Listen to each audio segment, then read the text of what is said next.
big news today. There must have been people dancing in the streets in the Shire. Nicho Hynes, in the most remarkable of circumstances, has his charge downgraded for the hip drop on the weekend against the Doggies on Marcelo Montoya, meaning he gets a fine rather than a one-match suspension. He's free to play. Yeah, I'd like to say common sense prevailed, but that's not really what happened. It was actually, I think, the integrity of the Dogs' doctor. I don't even know the Dogs' doctor, but the Dogs' doctor, to his credit, wrote to, as soon as they found the results of Montoya's scans, wrote to the NRL straight away and said this injury is nowhere near as bad as expected or we thought it was. See, what happens with the match review committee, they actually take a doctor's report from all injuries that happen on the field, and the initial report was that it was a syndesmosis injury, a possible fracture. He'd be out for 7 or 8 weeks, may require surgery. So that was the doctor's initial report, and that's what the match review committee went off. So they thought, OK, well, he's been injured pretty significantly, so they've charged him with a grade 2 tackle. But then after they've had the scan, as we know, the doctors don't have the scan on X-ray machine at the field. They don't have X-ray vision, so they can only go off what they think. But once the scan result come back, to the doctor's credit, he wrote to the NRL saying, no, this isn't the case. It's nowhere near as bad as thought. He should be back week 2 of the semi-finals, possibly week 1. So they reviewed Nicho's charge and downgraded it accordingly, I think. Doing the Sharks a big favour there in the process, Gus? I think it's only the right thing to do for the game. I mean, we want our best players playing at finals time, and we didn't want to ever have it found out later on, particularly if Marcelo happened to play this week or in the next couple of weeks, that charge was due to the fact of the extent of the injury, which I totally disagree with. I don't think he should have been charged in the first place. I thought it was an absolute accident.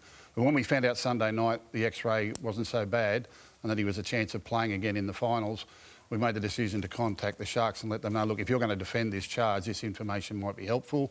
So they went in straight away with the doctor's letter. The doctor spoke to the NRL and they come back and downgraded the charge. So thankfully, Nicho's playing on the weekend and the Sharks... So this is part of the issue I find with the match review committee, though, that they actually don't always just judge the incident. They judge what happens to the player, which I don't think is right. Because let's say Montoya, the Dogs said, OK, he might be out for 3 or 4 weeks. We'll get him scanned on Monday or Tuesday. And then they don't get the result back to Wednesday. And all of a sudden, Nicho Hynes has already been charged. He may have pleaded guilty already, and he misses this week of the semi-finals. I don't think they should judge anything on the result of the injury to the player. Injuries happen in this game. We understand that. We all accept that. It's not nice. We don't like seeing it. But at times, things just happen. I think it's incredible that it's happened.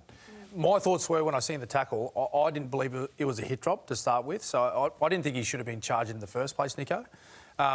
You know, you've got to give credit to the Bulldogs. They could have withheld that information if they wanted to. Like, everyone's out there, everyone's trying to do their best to win this competition. Leaving Nicho Hynes out of the competition enhances your chance for your club, if you're not the Sharks, to win the comp. So, you know, you've got to give credit to the Bulldogs for being upfront about Marcelo's injury. I just think this opens a can of worms. I think we need to have a review of how the MRC make their charges. I'm with Gel. I don't think it should be based on Testing. injuries. You've said this a few times. I've been saying this for 20 years. No, it's got to be. Gus, it's got to be. It's not a criminal law. We're playing sport. Don't start me on the match review committee and don't... But don't you think... Gus, but don't you think off the back before the show they all took a vote and want me to give it to the bunker. I'm not going to do it. I'm not going to do it. But isn't this the perfect opportunity now because of what's happened with this incident? Oh, there has to be a review, and there has to be a review of the judiciary process. It's like a murder trial down there. Yeah. I mean, it's ridiculous. No, it is. I don't believe that we should be needing lawyers to find out what common sense tells us about the game and the charges and who needs to be suspended and who doesn't. Yep. We have way too many charges, way too many fines, way too many players missing football, and it's all too harsh, particularly the way the game is played. There is absolutely no understanding about the velocity and the power and the speed of this game and what their rules do, right, particularly around the high contact rule, what that does to tackle techniques that makes it even harder to play. This game is extremely hard to play and our players do a great job. Nicho Hynes should never have been charged, so we were only too happy to put forward the information and get him off, which is great for the Sharks.